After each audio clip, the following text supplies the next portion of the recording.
বিসমিল্লাহির রহমানির রহিম।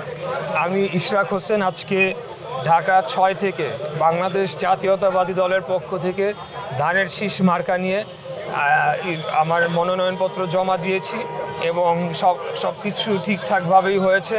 আমাদের সমস্ত যে পেপার ওয়ার্ক সেগুলো চেক করে যিনি রিটার্নিং কর্মকর্তা ছিলেন তিনি নিজে আমার মনোনয়নপত্রটি গ্রহণ করেছেন। এখন পর্যন্ত পরিবেশ অত্যন্ত ভালো রয়েছে বলে আমি মনে করছি। ইতিপূর্বে আমি ইলেকশন করেছি, তো আমার সেই বিষয়ে কিছুটা হলেও তো অভিজ্ঞতা রয়েছে। তো আমরা আশা রাখি যে একটা শান্তিপূর্ণ পরিবেশ বজায় থাকবে এবং সকল দল তারা গণতান্ত্রিক উপায়ে আগামী নির্বাচনটিতে তারা অংশগ্রহণ করবে এবং প্রত্যেকটি জনগণ তারা যাতে নির্ভয়ে নির্বিঘ্নে বিনা বাধায় ভোট কেন্দ্রে গিয়ে তাদের পছন্দসই প্রার্থীকে ভোট দিয়ে একটি গণতান্ত্রিক সরকার নির্বাচিত করতে পারে, সেই লক্ষ্যে আমরা কাজ করে যাব ইনশাআল্লাহ। নির্বাচনের মাঠে কেমন চ্যালেঞ্জ দেখতেছেন? এখন পর্যন্ত নির্বাচন নিয়ে কোনো আপনার যদিও ডেট ফিক্স হয়ে গেছে, বিএনপির ভারপ্রাপ্ত চেয়ারম্যান এসেছে, বিএনপি অনেক চাঙ্গা, তারপরেও আপনারা আগামী নির্বাচনে কোনো ধরনের বাধা বা নির্বাচন নিয়ে কোনো চ্যালেঞ্জ দেখছেন? এবং আরেকটা সম্পূর্ণ প্রশ্ন হচ্ছে তরুণদের ক্ষেত্রে, তরুণরা বিগত সময়গুলোতে ভোটাধিকার থেকে যেভাবে বঞ্চিত হয়েছে তাদের জন্য কোনো আয়োজন করা হচ্ছে কিনা, মানে সহজীকরণ। একটা প্রশ্নের উত্তর একটু দিবেন, সেটা হচ্ছে যে আপনাদেরই আরেকজন আলম উনি বলে গেছেন যে নির্বাচনী পরিবেশের কথা আপনি বলছেন যে এখনো পর্যন্ত পরিবেশ ভালো। উনি আশঙ্কা করেছেন যে নির্বাচন বানচালের জন্য একটি গোষ্ঠী তৎপরতা চালাচ্ছে। এই বিষয়গুলো কি আপনিও কি সেরকম মনে করেন? আপনার দলেরই আরেকজন প্রার্থী। জি, এটা যিনি আপনারও এই প্রশ্নটা ছিল।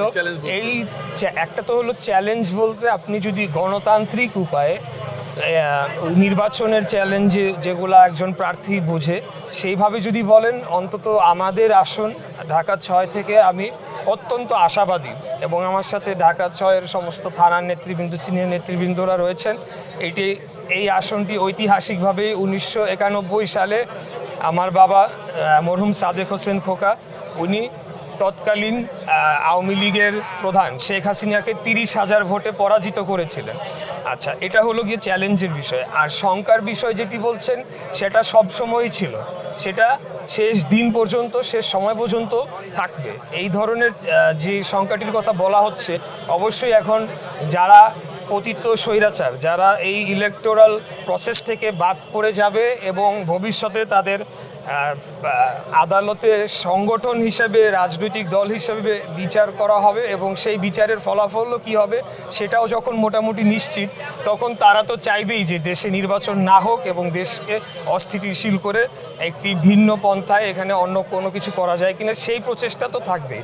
কিন্তু তারপরেও আমরা মনে করি যে বাংলাদেশের জনগণ যেহেতু স্বৈরাচারকে পতন ঘটানোর জন্য দলমত নির্বিশেষে ওই সময় ফ্যাসিবাদী বিরোধী সকল শক্তি মাঠে নেমেছিল, উদ্দেশ্যটা তো ছিল যে গণতন্ত্রটাকে পুনরুদ্ধার করে একটি ইনক্লুসিভ বাংলাদেশ করতে হবে। তো সেইটাতে আমি মনে করি যে অন্য যে কোনো ষড়যন্ত্র সেখানে ব্যর্থ হয়ে যাবে, এটি আমি মনে করছি।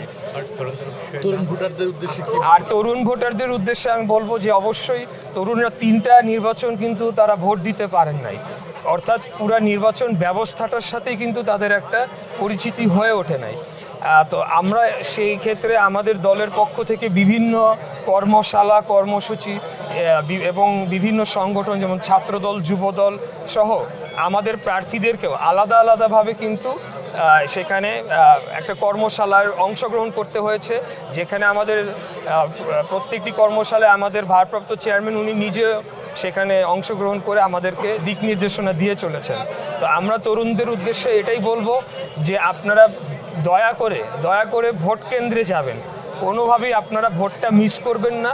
ভোটটা আপনারা যাকে দেন সেটা নিয়ে কোনো অসুবিধা নাই, কারণ আমরা চাই যে জনগণের আশা আকাঙ্ক্ষার প্রতিফলন ঘটুক, তাতে করে যারা ভালো প্রার্থী, যোগ্য প্রার্থী তারা একদিকে নির্বাচিত হয়ে আসার সম্ভাবনা রয়েছে। পরবর্তী যে নির্বাচনগুলো হবে সেই নির্বাচনগুলোতে যাতে জবাবদিহিতার আওতায় আমাদের সবাইকে আসতে হয়। আমি যদি অপকর্ম করি আমাকে যাতে জবাবদিহিতার আওতায় আসতে হয়, সেটা আইনিভাবেও এবং ব্যালটের মাধ্যমেও আগামী নির্বাচনগুলোয়। সেজন্য তরুণ প্রজন্মের প্রত্যেকটি নির্বাচনে অংশগ্রহণ করাটা জরুরি বলে আমি মনে করি। Thank you.